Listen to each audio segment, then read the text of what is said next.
Safe रहो। अगर आपको लग रहा है कि आपको 1 साल से कोरोना नहीं हुआ है इसलिए आप कोई सुपर हीरो हो या आपकी इम्यूनिटी बहुत अच्छी है और आपको ऐसे कुछ नहीं होगा, तो आप गलत फहमी में हो। हम यंग लोगों को देख रहे हैं। I mean, we have a 35-year-old who's on the ventilator and we are not able to help people now. So we do not want, we really don't want any of you to be in that situation. So, sorry.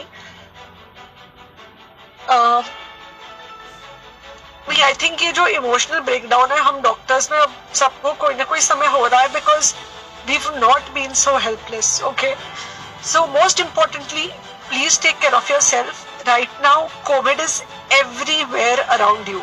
Okay, तो अगर आप घर से बाहर निकलो, maybe you're meeting your friends, maybe you're meeting your family, it does not matter, you have to be masked.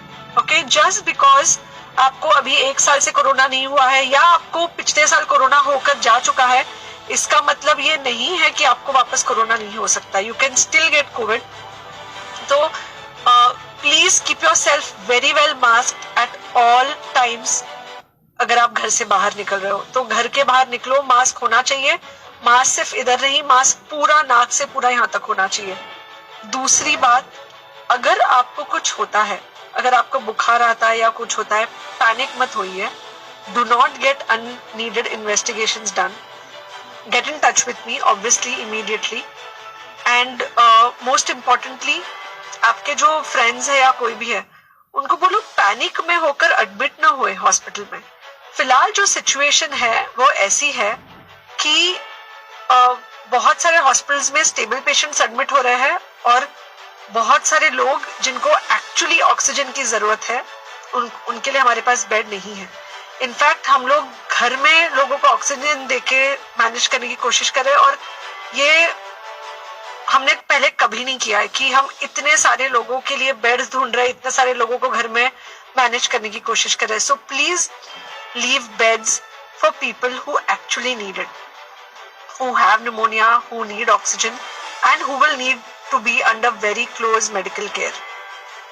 Third thing, if you have not taken the vaccine, अगर आपने vaccine नहीं ली है किसी भी कारण से, हो सकता है आप ट्रैवल कर रहे हो सकता है आपको वैक्सीन की हिचक हो सकता है आपने कुछ व्हाट्सएप पे फॉरवर्ड पढ़ा हो कि वैक्सीन की वजह से कुछ साइड इफेक्ट्स हो रहे हैं या कुछ हो रहा है. It's untrue. Please take your vaccine.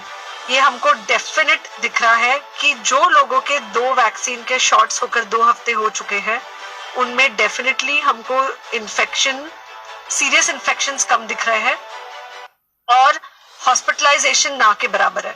So the vaccine is definitely helping. Okay, so take care of yourself. Do not take COVID-19 lightly. Please pray for the people in the hospital and please pray for the families and the caretakers of all these people in the hospital. उनको आपके प्रार्थना की बहुत जरूरत है और सबसे ज्यादा जरूरत है कि आप अपना ध्यान रखें. ओके, एंड बस घर पे रहो. आप कुछ हफ्तों तक सिर्फ घर पे रहो जब तक हम ये सिचुएशन ऐसे हैंडल कर सके कि हम एटलीस्ट कुछ हो जाए तो हम हॉस्पिटल में पेशेंट्स को ले सके. फिलहाल हालत ऐसी है कि डॉक्टर्स और डॉक्टर्स के रिलेटिव्स को भी नहीं मिल रहा है बेड. तो आप सोचिए कि it's an absolutely helpless situation.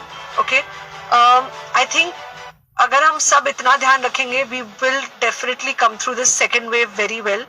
Okay, and then we will have to work on not allowing a third wave. So third wave का हम बाद में सोचेंगे, वो तो नहीं आना चाहिए, पर जो ये सेकेंड वेव है इससे हमको कोई भी हालत में एकदम सेफली निकलना है.